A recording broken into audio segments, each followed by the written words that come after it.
ಈಗಾಗಲೇ ಏನು ಭಾರತ ಮತ್ತು ಪಾಕಿಸ್ತಾನದ ನಡುವೆ ಹಲವು ರೀತಿಯ ಯುದ್ಧದ ಹೊರತಾಗಿಯೂ ಕೂಡ ವಾರ್ ನಡೀತಾ ಇದೆ.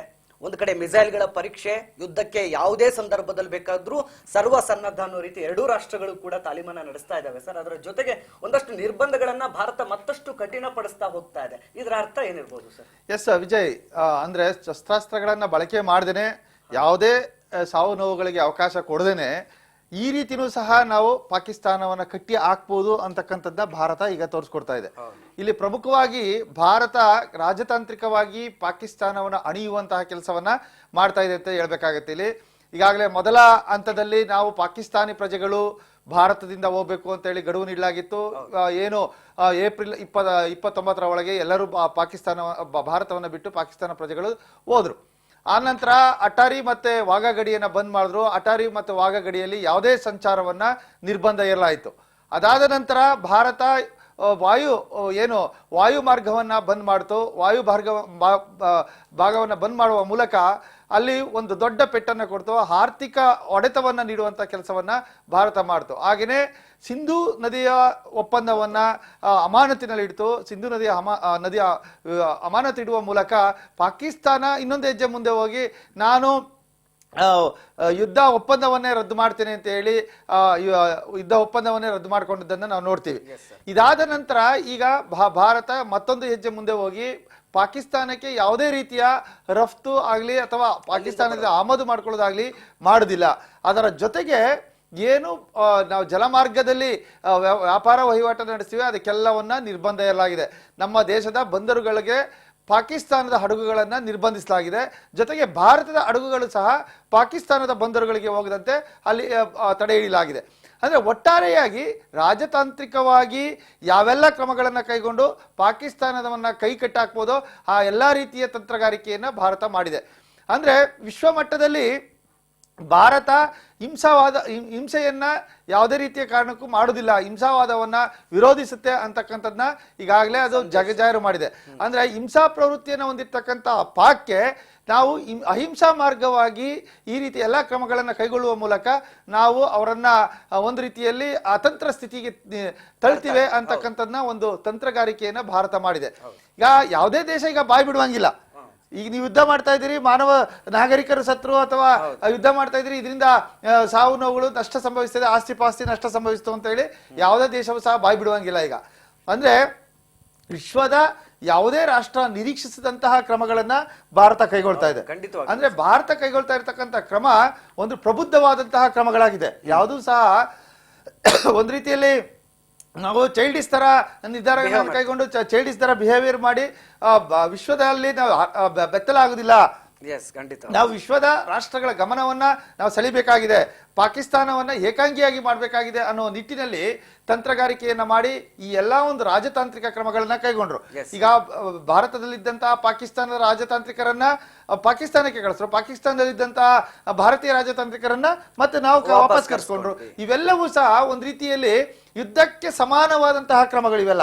ಯುದ್ಧ ಮಾಡೇನೆ ನಾವು ಅವರನ್ನ ಮಣಿಸ್ತೀವಿ ಅನ್ನೋದಲ್ಲ, ಯುದ್ಧ ಮಾಡದೇನೆ ನಾವು ಈ ರೀತಿನೂ ಸಹ ಮಣಿಸಬಹುದು ಅಂತಕ್ಕದ್ನ ವಿಶ್ವಕ್ಕೆ ತೋರಿಸ್ಕೊಟ್ಟಂತ ಕೆಲಸವನ್ನ ಭಾರತ. ನಾವು ನಿಮ್ಮೊಟ್ಟಿಗಿದ್ರೆ ನಿಮಗೆ ಲಾಭ ಬಿಟ್ರೆ ನೀವು ನಮ್ಮೊಟ್ಟಿಗಿದ್ರೆ ನಮಗೇನು ಲಾಭ ಇಲ್ಲ ಅಂತ ತೋರಿಸೋ ಆ ಪ್ರಯತ್ನವೂ ಸಹ ಇದು ನಡೆದಿದೆ.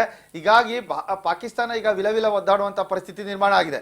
ಜೊತೆಗೆ ಅಂತಾರಾಷ್ಟ್ರೀಯ ಮಟ್ಟದಲ್ಲಿ ಆರ್ಥಿಕ ನೆರವು ಏನ್ ಸಿಗ್ತಾ ಇತ್ತು ಪಾಕಿಸ್ತಾನಕ್ಕೆ, ಅಂತಾರಾಷ್ಟ್ರೀಯ ಮಟ್ಟದಲ್ಲಿ ಈಗ IMF ಇರ್ಬೋದು, ಇಂಟರ್ನ್ಯಾಷನಲ್ ಮಾನಿಟರಿ ಫಂಡ್ ಇಂದ ಇರ್ಬೋದು ಅಥವಾ ಬೇರೆ ಬೇರೆ ಮೂಲಗಳಿಂದ ಪಾಕಿಸ್ತಾನಕ್ಕೆ ವಿದೇಶಗಳಿಂದ ಏನು ಆರ್ಥಿಕ ನೆರವು ಸಿಗ್ತಾ ಇತ್ತು, ಸಾಲ ಸೌಲಭ್ಯದ ಆರ್ಥಿಕ ನೆರವು ಸಿಗ್ತಾ ಇತ್ತು, ಅದಕ್ಕೆಲ್ಲವನ್ನು ಕಡಿವಾಣ ಹಾಕ್ಬೇಕು ಅಂತ ಹೇಳಿ ಈಗ ಭಾರತ ಅಂತಾರಾಷ್ಟ್ರೀಯ ಮಟ್ಟದಲ್ಲಿ ಒತ್ತಡವನ್ನು ಹೇರುವ ತಂತ್ರವನ್ನು ಮಾಡ್ತಾ ಇದೆ. ಅಂದ್ರೆ ನೀವು ನೋಡಿ, ಆ ರೀತಿಯ ಆರ್ಥಿಕ ನೆರವನ್ನ ಕೊಡದೇ ಇದ್ರೆ ಅವರು ಭಯೋತ್ಪಾದಕರಿಗೆ ಬೆಂಬಲವನ್ನ ಕೊಡಲ್ಲ. ನೀವು ಈ ರೀತಿಯ ಆರ್ಥಿಕ ನೆರವನ್ನ ಕೊಡೋದ್ರಿಂದ ಅವರು ಭಯೋತ್ಪಾದಕರನ್ನ ಸಾಕ್ತಾ ಇದ್ದಾರೆ. ಭಯೋತ್ಪಾದಕರನ್ನ ಸಾಕ್ಬೇಕಾದ್ರೆ ನೀವು ಆರ್ಥಿಕ ನೆರವನ್ನ ನಿಲ್ಲಿಸಬೇಕು ಅಂತ ಹೇಳಿ ಈಗ ಅಂತಾರಾಷ್ಟ್ರೀಯ ಮಟ್ಟದಲ್ಲಿ ಒತ್ತಡವನ್ನು ಹೇರುವಂತ ಕೆಲಸವನ್ನ ಭಾರತ ಮಾಡಿದೆ. ಹೀಗಾಗಿ ಪಾಕಿಸ್ತಾನಕ್ಕೆ ಈಗಾಗಲೇ ಪಾಕಿಸ್ತಾನದ ಆರ್ಥಿಕತೆ ಅಧೋಗತಿಗೆ ತಲುಪಿದೆ. ಅದು ದಿವಾಳಿಯ ಹಂತಕ್ಕೆ ತಲುಪಿದೆ. ಈ ಹಂತದಲ್ಲಿ ಏನಾದ್ರೂ IMF ಆಗಿರ್ಬೋದು ಅಥವಾ ಇತರ ಅಂತಾರಾಷ್ಟ್ರೀಯ ಕಂಪನಿಗಳಿಂದ ಪಾಕಿಸ್ತಾನಕ್ಕೆ ಆರ್ಥಿಕ ನೆರವು ಸಿಗದೆ ಹೋದ್ರೆ ಎಲ್ಲೋ ಒಂದು ಕಡೆಗೆ ಅದು ಅತಂತ್ರ ಸ್ಥಿತಿಗೆ ಸಿಲುಕುತ್ತೆ. ಅಲ್ಲಿನ ಜನರು ಹಸಿವಿನಿಂದ ಬಳಲಬೇಕಾದಂತ ಪರಿಸ್ಥಿತಿ ನಿರ್ಮಾಣ ಆಗುತ್ತೆ. ಆವಾಗ ನಾಗರಿಕರೇ ಬಂಡೆದ್ದು ಸರ್ಕಾರವನ್ನ ಕಿತ್ತ ಪರಿಸ್ಥಿತಿ ನಿರ್ಮಾಣ ಆಗುತ್ತೆ. ಜೊತೆಗೆ ಅಲ್ಲಿನ ಸೈನಿಕರನ್ನು ಸಹ ಅವರೇ ಎಟ್ಟಾಡ್ಸ್ಕೊಂಡು ಹೋಗುವಂತ ಪರಿಸ್ಥಿತಿ ನಿರ್ಮಾಣ ಆಗುತ್ತೆ. ಅವಾಗ ಭಾರತದ ಸೈನಿಕರು ಹೋಗಿ ಪಾಕಿಸ್ತಾನದ ಸೈನಿಕರನ್ನು ಹೊಡಿಬೇಕಾದ ಅವಶ್ಯಕತೆ ಏನಿಲ್ಲ. ಅವರು ಅಲ್ಲಿನ ನಾಗರಿಕರೇ ಅಲ್ಲಿನ ಸೈನಿಕರನ್ನ ಹೊಡೆದಾಕ್ತಾರೆ. ಇಂತಹ ಪರಿಸ್ಥಿತಿ ಇದೆ. ಜೊತೆಗೆ ಅವರು 450 ಕಿಲೋಮೀಟರ್ ಗುರಿ ಹೊಂದಿರತಕ್ಕಂತ ಕ್ಷಿಪಣಿ ಪರೀಕ್ಷೆಯನ್ನು ಸಹ ಮಾಡಿದ್ದಾರೆ. ಅಂದ್ರೆ ನಮ್ಮವ್ರು ಏನಾಯ್ತು ನಿನ್ನೆ ಇವತ್ತು ಎಲ್ಲಾನು ನಾವು ಹೈವೇನಲ್ಲೇ ನಾವು ಫೈಟರ್ ಜೆಟ್ ಗಳನ್ನ ನಿಲ್ಲಿಸ್ತೀವಪ್ಪ, ನೀವು ಎಲ್ಲಾದ್ರೂ ನಮ್ಗೆ ತೊಂದರೆ ಇದ್ದೇನಾದ್ರೆ ನಮ್ಮ ಹೈವೇಗಳು ಸಹ ಬಳಕೆ ಆಗ್ತವೆ ಅಂತಕ್ಕಂಥದ್ದನ್ನ ನಾವು ಹೈವೇಗಳನ್ನು ಏರ್ ಬೇಸ್ ಆಗಿ ಬಳಕೆ ಮಾಡ್ತೀವಿ ಅಂತಕ್ಕಂಥ ತೋರಿಸ್ತರು. ಜೊತೆಗೆ ವಾಯುನೆಲೆ ಮೂಲಕ ಅಂದ್ರೆ ನೌಕಾನೆಲೆಯ ಮೂಲಕ ಖಂಡಾಂತರ ಕ್ಷಿಪಣಿಗಳನ್ನ ಉಡಾವಣೆ ಮಾಡಿ ಪರೀಕ್ಷೆ ಮಾಡ್ತಕ್ಕಂಥ ಕೆಲಸವೂ ಸಹ ನಡೀತು. ಬ್ರಹ್ಮೋಸ್ ಕ್ಷಿಪಣಿಗಳ ಪರೀಕ್ಷೆ ನಡೀತು. ಅದಕ್ಕೆ ಸವಾಲೆಂಬಂತೆ ಪಾಕಿಸ್ತಾನವು ಸಹ ಇವತ್ತು ಒಂದು ಅವರ ಕ್ಷಿಪಣಿ ಪರೀಕ್ಷೆಯನ್ನ ಮಾಡಿದ್ದಾರೆ. ಆದ್ರೆ ಅವರು ಏನೇ ಕ್ಷಿಪಣಿಯನ್ನು ಮಾಡಿದ್ರೆ ರಾಜತಾಂತ್ರಿಕವಾಗಿ ಅವರು ತೀವ್ರ ಹಿನ್ನಡೆಯನ್ನ ಅನುಭವಿಸಿರ್ತಕ್ಕಂಥದ್ದನ್ನ ನಾವು ಈ ನಿಟ್ಟಿನಲ್ಲಿ ಕಾಣಬಹುದು. ಯಾಕಂದ್ರೆ ರಾಜತಾಂತ್ರಿಕವಾಗಿ ಭಾರತದ ವಿರುದ್ಧ ಅವ್ರು ಯಾವುದೇ ಕ್ರಮಗಳನ್ನ ಕೈಗೊಳ್ಳಿಕ್ಕೆ ಅವರ ಬಳಿ ಏನೂ ಇಲ್ಲ. ಯಾಕಂದ್ರೆ ಪಾಕಿಸ್ತಾನದಿಂದ ನಮಗೆ ಆಮದಾಗ್ತಾ ಇದ್ದಂತ ವಸ್ತುಗಳು ಅಷ್ಟಲ್ಲೇ ಇದೆ. ನಾವು ಆದ್ರೆ ಭಾರತದಿಂದ ಪಾಕಿಸ್ತಾನಕ್ಕೆ ಟೊಮೊಟೊ ಹೋಗ್ತಾ ಇತ್ತು. ಕೋಲಾರದ ಟೊಮೊಟೊನು ಸಹ ಪಾಕಿಸ್ತಾನಕ್ಕೆ ಹೋಗ್ತಾ ಇತ್ತು. ಈಗ ಕೋಲಾರದ ಜನತೆ ಅವ್ರಿಗೆ ಟೊಮೊಟೊ ಕಳಿಸ್ತಾ ಇದ್ರೆ ಟೊಮೊಟೊ ಬೆಲೆ ಅವ್ರಿಗೆ ಗಗನಕ್ಕೆ ಏರ್ಬಿಡುತ್ತೆ. ಅದಕ್ಕೆ ಈಗ ನಿರ್ಬಂಧ ಬಿದ್ದಂತಾಗಿದೆ. ಶುಗರ್ ಭಾರತದಿಂದ ಹೋಗ್ತಾ ಇತ್ತು, ಅದು ನಿರ್ಬಂಧ ಬಿದ್ದಿದೆ. ಅಂದ್ರೆ ಭಾರತದಿಂದ ಆಹಾರ ಪದಾರ್ಥಗಳ ಇದು ರಫ್ತು ಯಥೇಚ್ಛ ಪ್ರಮಾಣದಲ್ಲಿ ಆಗ್ತಾ ಇತ್ತು. ಅದಕ್ಕೆ ಇವತ್ತು ಭಾರತ ಕಡಿವಾಣ ಹಾಕಿದೆ. ಎಲ್ಲೋ ಒಂದು ಕಡೆಗೆ ಪಾಕಿಸ್ತಾನಕ್ಕೆ ಇದೆಲ್ಲವೂ ಸಹ ದೊಡ್ಡ ಮಟ್ಟದ ಹೊಡೆತವನ್ನು ಕೊಡ್ತಕ್ಕಂಥ ಸಾಧ್ಯತೆ ಹೆಚ್ಚಾಗಿ ಕಾಣಿಸುತ್ತೆ. ಈಗ ಕೋಲಾರದ ಟೊಮೊಟೊ ಅವ್ರಿಗೆ ಹೋಗ್ತಾ ಇದ್ರೆ ಅವ್ರು ಇಲ್ಲಿ ಟೊಮೊಟೊ ತರ್ತಾರೆ.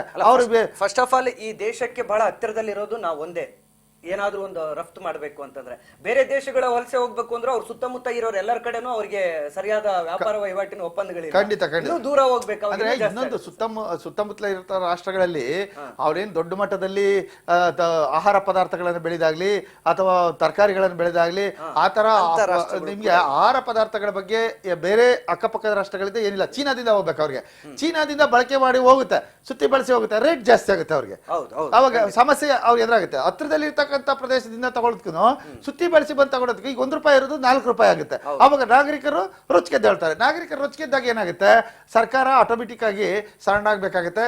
ಇಂತಹ ಒಂದು ಪರಿಸ್ಥಿತಿಯನ್ನ ನಿರ್ಮಾಣ ಮಾಡುವಲ್ಲಿ ಈಗ ಭಾರತ ಯಶಸ್ವಿ ಆಗಿದೆ ಅಂತಾನೆ ಹೇಳ್ಬೇಕು. ಯುದ್ಧ ಮಾಡೇನೆ ನಾವು ಪಾಕಿಸ್ತಾನದ ವಿರುದ್ಧ ಗೆಲ್ಲುದಲ್ಲ, ನಾವು ಈ ಮೂಲಕನೂ ಪಾಕಿಸ್ತಾನದ ವಿರುದ್ಧ ಗೆಲ್ಲುವ ಸಾಧಿಸ್ತೇವೆ ಅಂತಕ್ಕಂಥ ಈಗ ಭಾರತ ತೋರಿಸ್ಕೊಟ್ಟಿದೆ. ಒಂಥರನಾದ ಚಕ್ರವ್ಯೂಹವನ್ನ ರಚನೆ ಮಾಡಿದೆ. ಈ ಚಕ್ರವ್ಯೂಹಕ್ಕೆ ಭೇದಿಸಿದ್ರೆ ಮತ್ತೆ ಏನಾಗುತ್ತೋ ಗೊತ್ತಿಲ್ಲ, ಕಾದು ನೋಡ್ಬೇಕು. ಇಂತಹ ಒಂದು ಪರಿಸ್ಥಿತಿಯಲ್ಲಿ ಪಾಕ್ ಎಂತ ಹೆಜ್ಜೆ ನಡೀತದೆ. ಬಟ್ ತೋರಿಸ್ಕೊಳ್ತಾ ಇದ್ದಾರೆ ನಾವು ಯುದ್ಧವನ್ನ ಮಾಡಕ್ ರೆಡಿ ಇದೀವಿ ಅಂತ. ಅದು ಕೇವಲ ನೆಪಕ್ ಮಾತ್ರ, ಬೇರೆ ದೇಶಗಳಿಗೂ ಸಂದೇಶ ಕೊಡೋಕೆ.